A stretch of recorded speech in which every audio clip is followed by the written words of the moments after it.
All right, time for another draftphysics.com, debatephysics.com also, where you can find a lot of videos that I think are the better, shorter, more concise arguments regarding kinetic energy and the double slit and charge and magnetism and, yeah, everything. Anyway, so this Chris Pattison guy did another video. So last video was one of his, and he did one on the double slit. I just thought that would be worth playing. It's the same old crap, it's just done a different way.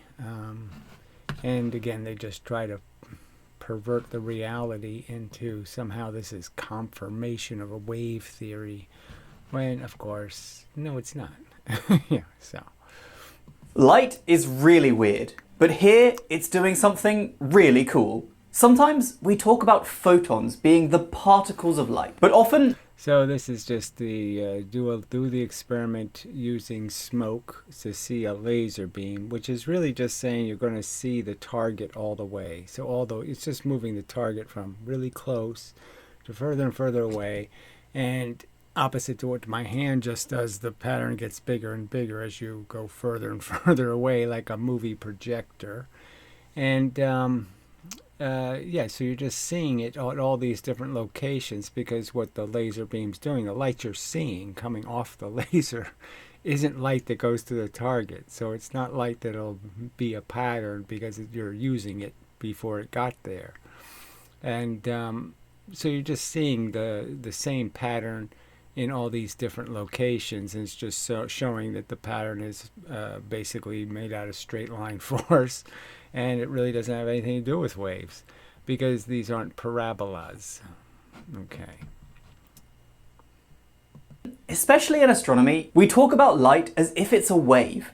We talk about wavelengths and redshifts, amplitude... Right, so you just use jargon where you've taken something very simple, which is just a frequency, and decided every frequency is a wavelength somewhere, something to do with a wave. So anything that's periodic, you'll call it a wavelength, when no, it's just a period of time between intervals of an event. And so you've perverted the language to fit your voodoo, your religion. So you've invented the concept is now somehow we're always obligated to think everything that's periodic is somehow waving, when no, the vast majority of things that are periodic have nothing to do with a bunch of bound material that constructs itself into a wave because it has some reason to be connected to each other, a medium. Waves happen in mediums. They happen in things that are interconnected. Amplitudes and frequencies, all properties of waves. The issue for me is that light doesn't really seem to act like a wave most of the time. At least, not to my intuition. Well, obviously, every time you shine a laser beam, it doesn't look anything like a wave, okay? It's not going in all directions. It's not spreading like a wave. Doesn't have any appearance of being wave-like in any way. It's a little directed ray of force. So it's more ray than wave. But you don't like the word ray. So we're stuck with this jargon. That is, until now, where this smoky double-slit experiment actually seems to reveal the light acting as a wave. Okay, that's the part that's just so bizarre, right? So he's saying this is showing how it's a wave, when no, it's pretty clearly showing that light moves in straight lines. It's really showing that pretty good. In front of our eyes. So amazing bullshit. As an astronomer, I'm pretty happy to talk about light being a wave.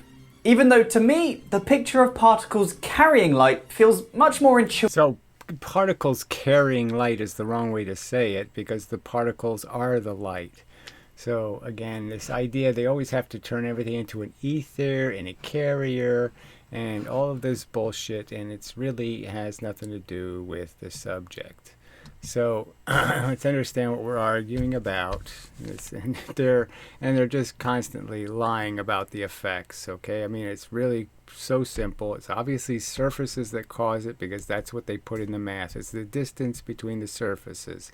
That decides how many places, wavelengths of possibility you have of places where it can be in phase and out of phase, and that's a simple truth. So if I have 25 wavelengths of distance between this surface and this surface, it means is I'm going to draw a line from those two edges, and I'm going to keep drawing these lines, and I'm going to get 25 places where they'll be in phase and 25 places where they'll be out of phase. And that's the truth. I can know exactly how many of these little bars there would be if the pattern could actually go the full 180 degrees. And what's also a huge giveaway is it's obviously not waves, because waves mean there should be the same energy going this way as this way as this way as this way, and the pattern should be of the same intensity all the way around. It obviously isn't. So another failure, huge failure for waves. You have this double maxima they don't explain. And that's just the single slit, okay? It's obviously the single slit is obviously the two surface experiment. So it's the same thing as a single wire or a single needle or anything that creates two surfaces. The light can go by the surfaces. The point is that all the photons that go by the surfaces, they're the ones that create all of the fringe light out here. All the fringe light is created by light that went by the surface. And obviously that's why 95% of the light is right here in the middle, because most of the light didn't go by the surfaces. And the smaller, the closer I make the surfaces together, the more likely it is the light will go by a surface, and also the fewer wavelengths of possible places I can create an on and off. So I'm going to get big giant nodes of on and off, and the wider I make the slits, the smaller these little nodes are going to get. The double slit proves the case, because it's the 4 surface experiment. So a double slit, 4 surfaces, and it's so obvious that 2 of the surface, the furthest away ones, have lots of wavelengths, maybe 100, and then there's only 40 here and 40 here, some other kind of number like that, 30 maybe. And so you have a huge difference between the distances, and you're drawing the triangles, and you're just saying, yes, half the light is going to be created from this surface and this surface throwing particles, the other half from these other 2 shorter distances, and where all 4 surfaces agree, that's where you have a bright spot, and where only 2 surfaces agree, well, that's when you have kind of a duller, dimmer place, and so you don't see the dot. Now, if you do the experiment a little tricky, you can see much dimmer spots in between here, that there actually are little dots in these dead spots, but you don't see them unless you do the experiment to try to force them out. But it's clearly all about the surfaces. There's no waves going everywhere. It's all like I said, the largest distance creates a lot of wavelengths, meaning small nodes. The shorter distance means very few wavelengths where you can draw the triangle. So that's the envelope pattern, as it's called. Really easy to dissect the whole thing as just being photons, which are just this. Photons are just things hitting at a frequency. Okay, that's the wavelength, is the distance at the speed of light that it travels. And so 500 nanometer light means there's 500 nanometers of distance at the speed of light. And it's that simple. And so these little things, okay, this pattern goes into the slit experiment. Some of these little nodes get shot off in a direction because they hit an electron. And the electron has its own momentum going in and out, so you end up with some trajectory that's at an angle. And more electrons the photon bit hits, the further it gets deflected. But it's not 180 degrees, okay? And that's just a fact. That's why the pattern fades out, is because it does literally fade out. It doesn't go everywhere. It doesn't make a pattern through the whole 180 degree arc like it should if it was a wave. All right, so it fails another wave test. And all you're doing is saying, look, if I throw these things randomly at this wall at different distances, the fact is that it's going to be 50-50 whether they're in phase, that is, they're right distance apart, or they're not. That's it, 50-50 chance of being halfway in phase or halfway out of phase. So that's all it is. No superpositions, no entanglement, no interference. The photons aren't interfering with each other, they're interfering with the surface. The surface is causing the pattern. intuitive somehow. Okay, we'll put that back on. That's the odd thing about light. Sometimes it acts as a particle, and sometimes it acts as a wave. So it never does anything except act as a photon, and we have to be smart enough to be able to see the underlying laws, and the laws are always the same, okay? The physics doesn't change. It's the same physics. By odd, I really mean it's very confusing and very unintuitive. It's nonsense. It's a religion. It's just silly speculation that you haven't backed up with any real good analysis. You haven't done any of the experiments. They haven't tested for the pattern on the two sides at all. Never even tried an experiment where they put a photo detector over here and a photo detector over here, and the two slits are here, and they see how many photons they can get over in there. Never even tried it. They have no curiosity. They're just propagandists for their own little special religion. But that's what the experiments show us. They don't show you any such thing. So again, it's just, that's how you've interpreted the experiments, by not really analyzing them closely. So you just say anytime there's an on-off pattern, it's wave interference. When clearly it's the simplest pattern you can create in the universe is on and off, on, off, on, off, on, off. You can't get any simpler than that. So yes, it probably could be created by lots of things, and you just couldn't care to analyze it. And again, there's so many things that are obvious defects where it doesn't match water. The double maxima, okay, the two patterns in the double slit experiment, the fact that there is two patterns superimposed on each other, that doesn't happen in water. It really does act as both, and we call this the wave-particle duality of... You call it nonsense, yes, right, but whatever. It's just silly. It's just failure. You failed to get a right answer, so you just make up crap. And it's no better than dark matter. It's just an invented nonsense, okay, because you haven't done enough investigation to figure out the right answer. So you're just selling crap you made up. A religion. Light. This duality is usually demonstrated with a famous experiment called the double slit experiment. There are lots of variations of this experiment. And they all demonstrate the fact that this comparison to water waves is totally inappropriate. It doesn't happen. There is no diffraction. There is no wave interference in the single slit in water. So, they can't even pay attention to the fact that it doesn't even work in the single slit case. But here, I just want to show you a very simple version of it. As I say, there are more complicated versions beyond what I could do at home, but I'll leave links to other videos that describe them if you want to check them. Oh, brother. Yeah, well, let me go find out what links he left. Veritasium's crap video, no doubt. Oh, a looking glass. Yeah, that was really terrible. Okay, more double slit. Double slit experiment explained by. I don't know whose that is. It doesn't give me the full title. So, yeah, okay. So I can't say who's. Yeah, there's Veritasium double slit video. There it is. And that's the one with the stupid cardboard box where he goes on a beach somewhere and just amazes people with the silly little crappy, shitty pattern. It's not even a good pattern. Those out. For example, you can do the same experiment with electrons in... Okay, so the big lie that they ever did the electron experiment. So this is just, what are you going to say? There's no such experiment as electrons shot through two slits. Electrons are charged. I would imagine a physicist would be able to understand that there's no way you could shoot charged things through slits. It's not gonna work because there's all kinds of charge differentials that it's gonna be affected by. There's no way that you can make the atmosphere and the surfaces the same charge. Okay, so there's no way that the slits you wouldn't expect a huge amount of effect shooting electrons through a material that has electrons on two sides of it. Yeah, that's obviously going to affect the electron. Duh. Instead of light, or introduce particle detectors on your slits to see some other crazy results.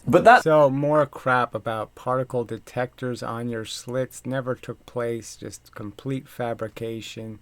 So just it's like this guy hasn't done any research because he doesn't even know that, no, they really didn't do that. That was just speculation by Feynman, blah, blah, blah, blah, blah. It's just, what if we could? Yeah, we know how it would turn out. That's very much beyond the scope of me playing science in my spare room. Well, I guess you're just, so what's the point of being a professional if that's what you're going to call it, playing science? And yes, obviously that's all you're doing. You're just pretending to give a shit about doing something scientific. The whole point of science is to get to the truth, not to stop when you've got enough evidence to say it fits what I want it to be. Okay, now you're supposed to go a little further. Yes, the platypus lays eggs, has webbed feet, and a bill. Okay, but it ain't a duck. What I do have is a laser, and these diaphragms that provide the double slits. They're basically some sort of black film that blocks the laser light, but they have two very thin slits here that do let light through. These particular diaphragms actually have 3 sets of slits, which are different widths, but unless I say otherwise, I've been using the thinnest ones here, which right, and they have to use the thinnest ones because their whole point is to really turn the double slit experiment into the single slit experiment by making 2 of the surfaces so close together that they're only 1 point source. Right? The whole point of the surfaces is that you're going to draw your triangles. Well, if the triangle has no base, that is, the base is tiny, you can never make 2 lines that are going to be a wavelength of difference. If there's no wavelength of difference in the bottom of this triangle, you're dead. So obviously you can turn the double slit into the single slit by just making the slits very thin. Which have slits that are each 0.1 millimeters wide. The cool thing about the double slit experiment is what you see if you shine the laser through the double slits and take a look at the pattern you get on, say, a wall or a sheet of paper. If light behaved as a particle, we might expect to see 2. So again, more lies about what we would expect, okay? If you were a scientist, you wouldn't expect to see the dots at all because they're, as you just pointed out, 1/10 of a millimeter distance. 1/10 of a millimeter isn't going to spread. So I'm going to have 1/10 of a millimeter. The dots are going to be so close, they're going to be right on top of each other. So this image is just such a fake because the dots don't go out like this. They're not spreading. They're not getting diffracted. They're going straight ahead. So they're a millimeter, let's say they were a 1/2 millimeter apart. They're a 1/2 millimeter apart through the whole frickin' voyage. They don't change. So my expectation would be is I'd see just 1 dot. Because the two sources are so close to each other, they can't resolve as anything other than 1 dot. So this is, they can't even do the basic physics. They don't even know the difference between a lens that spreads all the light and slits, which are only going to deflect some tiny portion of the light. Yeah, they don't know the difference. They're doctorates in physics and they can't handle this. 2 spots of light on the wall. So you wouldn't expect 2 spots of light. You'd expect 2 spots that are 1/2 of a millimeter out of alignment. So one of them will be right on top of the other one, and one of them just be 1/2 of a millimeter out of alignment and they'd be this big on the screen. And you're going to see 1/2 of a millimeter? No, you're not. Some particles go through one slit and some go through the other. And then they So big, fake, phony fraud. Again, they can't get the simplest things right. They just, this is just, it's grotesquely bad physics. It's bad science. It's not accurate, and it's not logical, and it's not rational, and it's not reasonable. And frankly, a 5th grade detective, if you told a 5th grader, find out what's the problem with this analysis, they would eventually figure out, oh yeah, it's only a 1/2 millimeter, and the 1/2 millimeter is not spreading.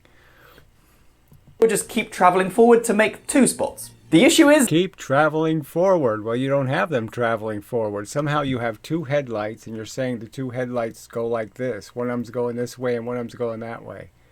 No, they're not. They're going dead straight. That is not what we see at all. If we actually do shine... So, silly bullshit again. Who? What? For what audience are these silly, crappy, shitty videos made for? It's just propaganda. Just keep lying to the morons. Oh, it's so bad. I mean, this is an experiment that's literally 200 fucking years old. And they are still doing this, lying about it. 200 years to get a grip on reality.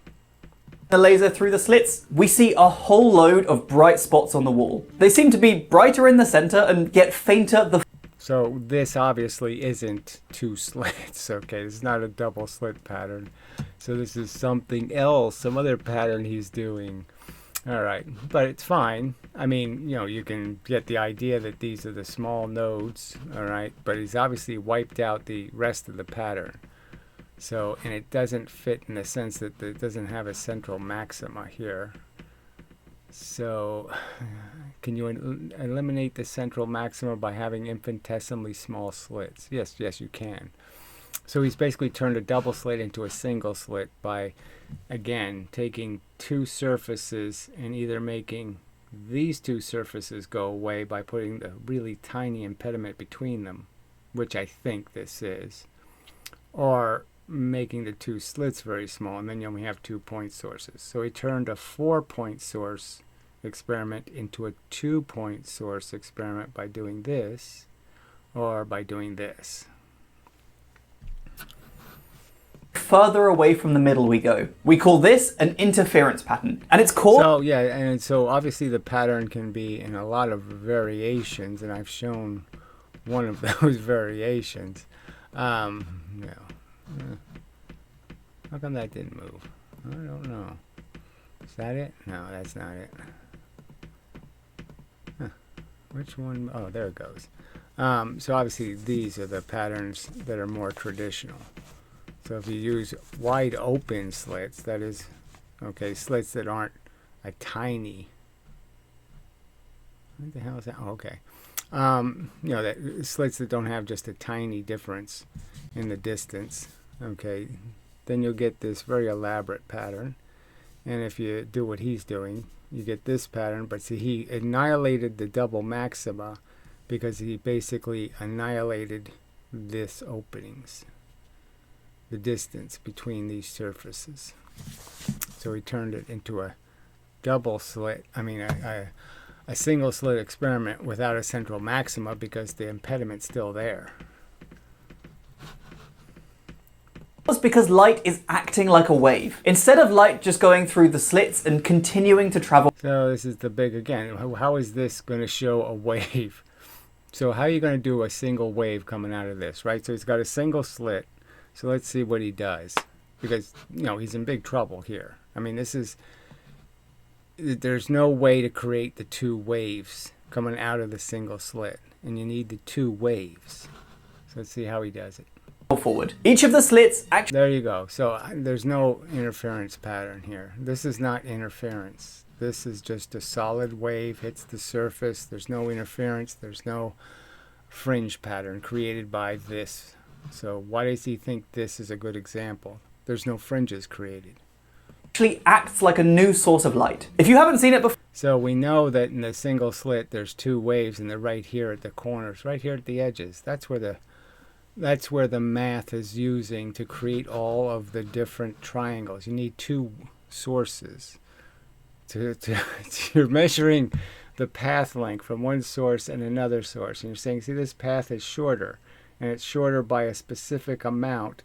That means the two things that were, the two patterns that were moving through space, one here and one here, means you've matched them. So now their wavelength of difference is exactly the same. So now they're in phase and they're duplicating, creating a photon.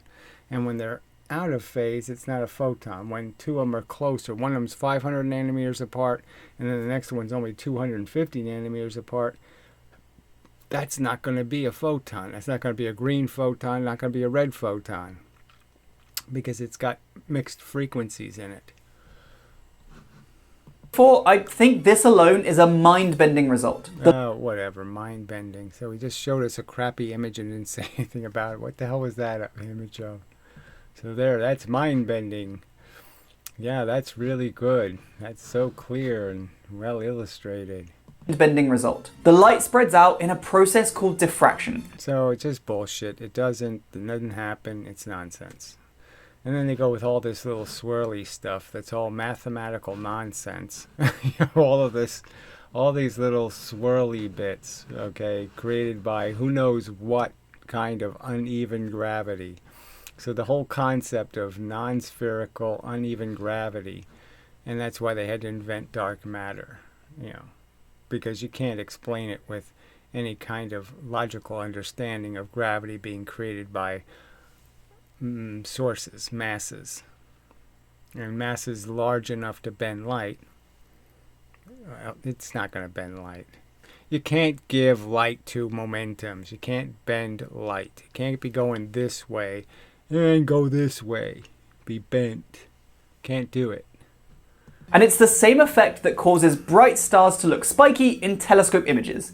Okay, well that's true. Okay, sorry. So yeah, this is just the aperture. The size of the wall of the telescope is screwing up the image. That's the simple explanation. Yeah, it'd be nice if it wasn't there, making a mess out of some of the photons. So some of the photons, to get into the telescope, they go too close to a surface and they end up making a mess. A topic I very much enjoy and have a whole separate video about. Here, the light spreads out from each hole as a wave, and then... So this is just nonsense. So there's not two waves, because we know the pattern's complex. So if he just opens those slits, you get the double pattern, right? I've already showed it. The double pattern, the pattern with the envelope pattern. That's the real double slit pattern. Okay, that's the one you have to explain with your two-wave theory. And you can't explain it with a two-wave theory. Impossible to do it. These two waves start to interfere with each other. In some places... So it doesn't happen. All that's happening is the photons going near the surface are going to be hitting electrons. They're going to give energy to the electron. The electron's going to move into the field and create a new bit of photon, a new bit of force. And all you're saying is if I can put those force bits back in phase, I'll have another photon. I'll make a photon. Places the waves combine, and these are shown as the spots where we see light. Right, so the big lie, we know this isn't what the pattern looks like, so again, just a distortion, this fake phony simulation isn't even the real light pattern. On the wall. But in some places, the waves cancel each other out, and that's where we see no light. So we sort of have a double maxima here, but there's no explanation. Two water waves won't create that. So again, it's another fake. He's showing waves, like two waves go through the slits and the two waves interfere. Well, the two waves, water waves don't do this. So what's the excuse except just lying? On the wall. You could do this same experiment with water waves too, and you'd see the same effect. So you don't see the same effect, you see a very different effect, because it's a completely different mechanism. And again, it's just so obviously different. The patterns aren't the same. The single slit in water doesn't make any pattern at all. So it's just a complete fake. Oh yeah, it's just like, no, it's not just like at all. It's not almost anything like. The thing is, it's much easier to see what's going on with the water, and we're probably all happy to accept that. And you'll see that what's going on can't possibly be the explanation because it doesn't make the right pattern. It doesn't make, it doesn't make this pattern. This pattern doesn't, it can't do it. You can't do that with water waves. You can't send two water waves out two apertures and get this pattern. It's not possible. You can only do it with photons, period. So, it obviously doesn't match. It's obviously not the correct interpretation. And they just keep on fucking spewing this frickin' propaganda. Water does move as waves. It's much harder to see how this happens for light though.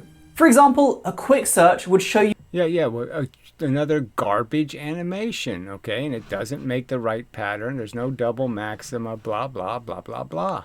It's clearly not going to create two patterns. It's not creating the nodes. It's not doing anything. It's not creating the pattern. Lots of movies like this one on Wikipedia. But it's not a movie, it's an animation. But all of them are simulations. Yes, exactly. All of them are bullshit. Made up bullshit. So again, this one, no double maxima, no envelope pattern, just bullshit. We know they're right, and light actually is doing this. Well, let's add a new aspect to our double slit experiment. Smoke. This is all in... So there's this isn't new, but yes, I mean, I have done other videos demonstrating this effect. And again, all you're doing is just saying this smoke gives you the ability to see the image in a bunch of different locations. Every single bit of red light you see is light that isn't going to the target because you've reflected it off of a surface. You've reflected it off the smoke particles. You're seeing the smoke is sitting in all these different locations, and so it's giving you a view from all those locations of what the light's doing, what the trajectory of the pieces have created in all those locations. And it's all real, factual, actual demonstration of what would have happened if you had the target there, or you had the target here, or you had the target here. It's just showing you what you would have seen if you put the target at all these locations. This is the pattern you would see. Inspired by an absolutely incredible video by Mythana and the Looking Glass Universe channel. That's the first place I saw this done. It blew my mind and I just had to try it out too. That video also has an crap. amazing description of everything that's going on in this experiment. And similar... So I played that video and, obviously it's crap. experiments too. So it's all about the misinterpretation. There's nothing, it's not revealing any information besides you just taking the target and moving it closer and further away. That's all it's doing. It's showing you the same thing that you would see in little pieces. I can just see it in pieces if I'm moving the target, and you can see it all at once with the smoke. But it's exactly the same. There's no news value here. Definitely go and watch that video using the link in the description. The idea here is to do the exact same double slit experiment that I just talked about. But why? But fill the room with smoke in order to see the beams of light as they travel in their wave-like manners. Okay, so it's obviously nothing wave-like about it. I mean, everything about it looks like rays, beams, straight line force. It doesn't reveal anything wave-like. Water doesn't do anything like that. You can't put smoke in the water and get the water waves to look like that. Oh, it's just so pitiful. You can see here that a bit of smoke in a can reveals the beam nicely, but we'll definitely need more than this to see everything. So let's go grab a proper smoke machine. Wasted time. Money. If you've seen stuff on this channel before, you'll know I'll take any excuse to fill this room with smoke in the name of science. So let's go again. I tried this experiment with both a red and a green laser. Obviously the greens are going to show up a lot better. To see if we could see any differences. The red laser I had didn't seem to be powerful enough though. Duh. So most of the successful footage here is with the green laser. However, I did get a few cool shots, so I hope you enjoy these few red clips. Because lasers and smoke are cool either way, whether or not the exact experiment worked properly here. Annoyingly, the green one I had... What a pile of crap. I mean, that's the best he's got. Wow, that was a waste of time. Doesn't usually stay on by itself, but we employed a high-tech laser... Oh, brother. I mean,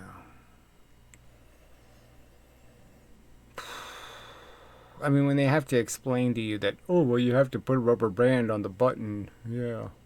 persistence device here, so that it would actually stay on for us. Actually, this is footage from the us. I don't know who's the us part. First time we tried this, but the results weren't quite as spectacular as we hoped. I should also take this moment to say that if you do want to repeat the experiment, do be careful with the lasers. I wore these super cool looking brother. Goggles to protect my eyes, and I was very careful not to shine the laser too close to the camera. It would permanently damage both of those things, and we definitely want to avoid that, but one much more than the other. Anyway, disclaimer over, let's see those lasers in action. Round 2, and we've moved to a longer and darker room to try again. On this second attempt, we got some cool footage, right? Right, and again, all this footage is showing you is that in all these different locations, it's creating the pattern. The fringe pattern goes out, and it's created right at the source. I mean, the source is telling you where the vectors are possible, where there's a possible... I mean, the math is kind of unyielding. There's photons going that's going to crash into each other here. There's photons that'll crash into each other here. There's photons that will crash in phase here. There's pieces that would do it over here, over here, over here. All of those locations are all possible locations where you would put the pieces back in phase. And so the mathematical geometry is the mathematical geometry. It could draw these lines for you. I hope you think this is as... It doesn't matter if I move the pattern back 3 inches, the pattern isn't fundamentally going to change. Yes, it'll be bigger, which means it's using different photons. It means different photons are now you're going to see than the ones that you would see at closer range, or even closer. They'll be made out of different pieces of photon. Cool as I do. It's using the thinnest 0.1 millimeter slits. And what we're seeing here is just like water waves would produce. Oh, I mean, it's just so bad. Ugh. Just like water waves. Because you've reduced a double slit experiment into a 2-source experiment by doing this, just smashing the two so close together there's not a wavelength of difference you could draw. You can't draw a wavelength of difference when the 2 point sources aren't a wavelength of difference apart. While we can't see the waves actually moving, what we can see is each beam that goes on to produce a spot in the interference pattern on the wall. We're seeing light truly acting like a wave. So again, it's not truly acting, and as Professor Loon would tell you, these are supposed to be parabolas. They're supposed to be curved lines, and they're not. No simulations required. Honestly, I'm so happy I got this to work and I got to see it for real. And I'm also delighted that no one called the police or fire brigade, despite all of the smoke and lasers coming from our house. Oh, please. It's ridiculous. Something I wasn't expecting, but is obvious in hindsight, is that we actually get diffraction spikes on the laser here. If we count them, we see 8 spikes, which means that when I close the aperture on the camera I'm using, it must make an octagon. Again, more details in that video I just talked about, and you'll see. So what is the... Oh, he's talking about these spikes here from the aperture on the camera. Okay.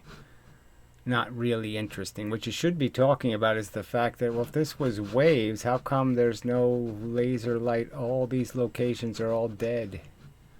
See exactly why an octagonal aperture will give you 8 spikes. 8 is the same number of spikes we get in those JWST images we all love. Although here, it's purely caused by the octagonal shape of the aperture. Whereas for JWST, you get 6 spikes from the hexagonal mirror, and an extra 2 that come from the struts that hold up the secondary mirror. So similar, and both are pretty, but not exactly the same. Having these vertical slits spreads the light out horizontally. Hopefully you can see that it is spread out side to side, but not up and down at all. Although I do appreciate that maybe the perspective is hard to see here, since the room is so dark. In this next shot, I've rotated the slits 90 degrees. I'm starting with the camera in the same orientation as before, and there isn't much who cares? interference to be seen.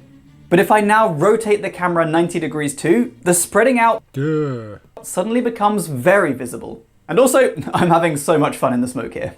I did repeat all of this with the wider slits too, and this should slightly change the interference pattern. So, it doesn't slightly change it, okay. It's a big change. And again, you can just tell by this central maxima that, exactly you could calculate what the distance between the slits are going to be based on the number of these nodes in the central maxima. So it sort of gives it away. Produced by the light waves. Here is the middle 0.15 millimeter. So there's 2, 2, 2, and then 3 in the middle. So the nodes are 2 little bars, and this was always an odd number. So it's always 1, 3, 5, 7. Slits, and here are the widest 0.2 millimeter slits. So this should be 5, 1, 2, 3, 4, and I don't know, the other one's missing. But it should be there, right? This is the center, so this is just some other defect that's made this one less visible than it should be. So he doesn't have anything quite even somewhere. Let me know in the comments if you can see any differences and what they are if you do spot any.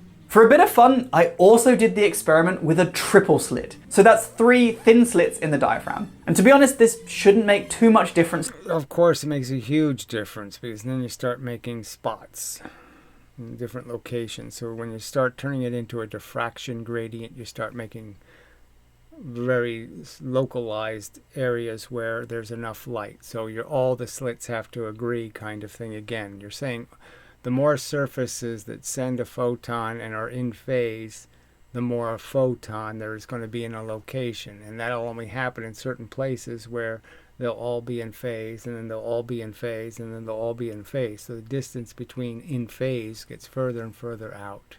So the more slits, the brighter the dots get, and the further apart they get. To the pattern we see.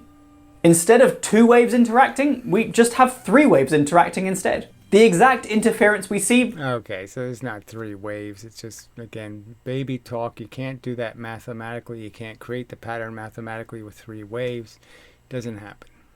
It does change a little, as the wave interactions are a bit different. But largely, it does look the same. Again, we can spot the difference with 3 slits, 4 slits, and even 5 slits. The beams do get quite a lot fainter quite quickly. So how far does he have the laser from the slit? So this is probably...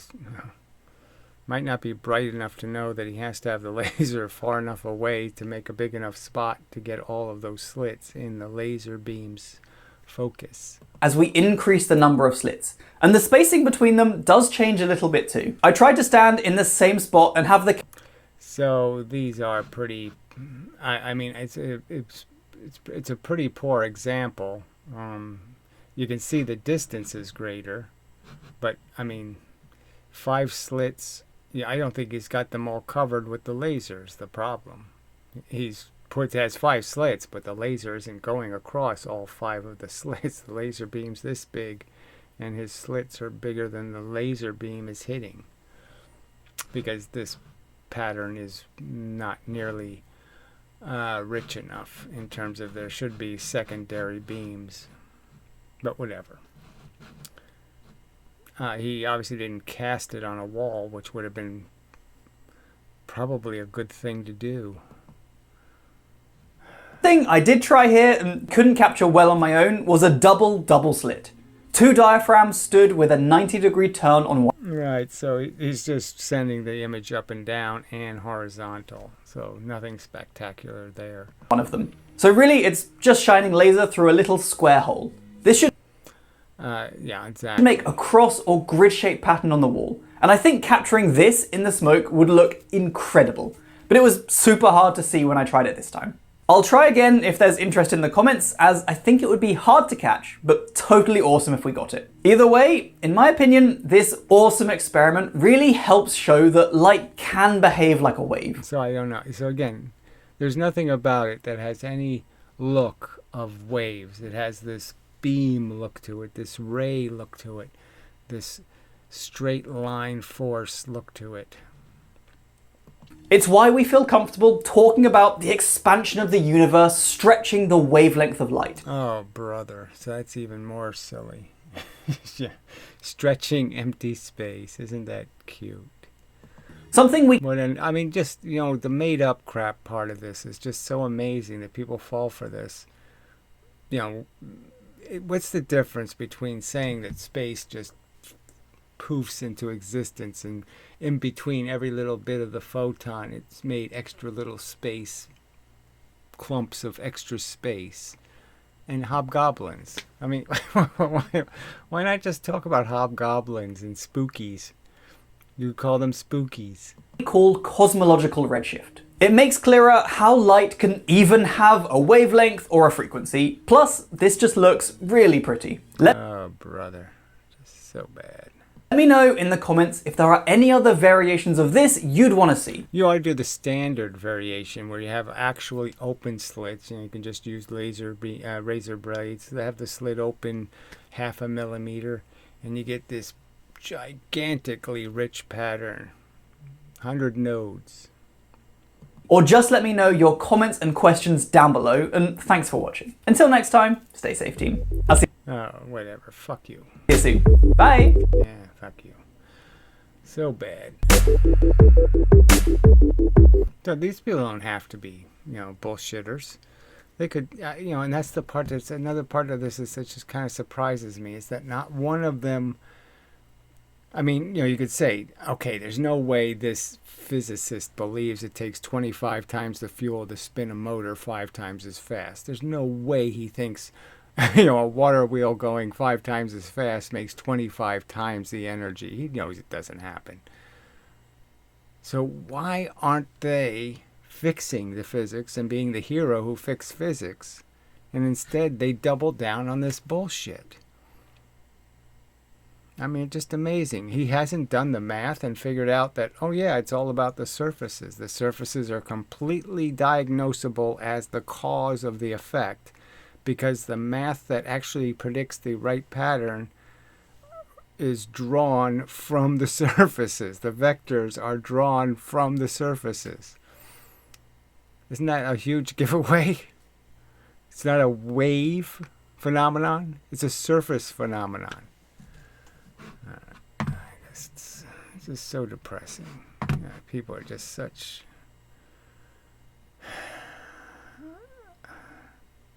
I just don't get it. I just don't get why people want to be fake, phony frauds for silly bullshit. I mean, this person is a little silly, so I guess you can sort of understand why he likes silly universes. But I just don't get it for the rest of you. Why is the silly explanation appealing? Bent space? Come on, are you serious? That's good enough for you? Oh, it's a bent geodesical thing. Yeah, I totally get it. Gluon. You totally get it? Oh, come on. Fuck you, you do. God, I just hate this planet. Just hate it here. Fuck.